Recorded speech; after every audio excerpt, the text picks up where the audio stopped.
Yo, hello guys and welcome back again to another tutorial. In today's video, I will show you how you can actually remove the password from your TeamViewer. So when you give your ID to your partner, it will directly send it the access without asking him for the password.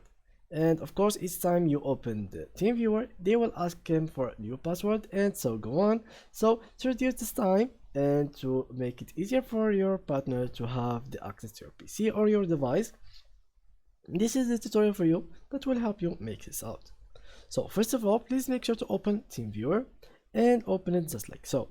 Now go to remote control and from here you go to grant easy access. After that, if you have an account, you put here your email and password. If not, you have to create a new account. So in my case, I don't have account, so I will create a new account really fast and then I will be just right back to you guys. So now guys, after I have connected my account, when I give, or let's remove this, revoke. So let's click again, grant easy access.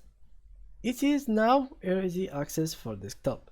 So if you want to give your friend the access to this device without like needing the password or even your ID, it is pretty simple. You just have to give him the email or the account that you have connected to this TeamViewer, and that's it. That's all you need to remove the password, and it will be really fast for you to go through your devices, and you can also do a lot of stuff together.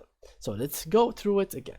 Now what you'll have to do is open in TeamViewer, and you will find it like so. You have to connect your account, and it doesn't matter if it is premium or free, it will still work for you guys. So after that, you have to click on grant easy access. After you connect your account, it will be accessible from both of you guys.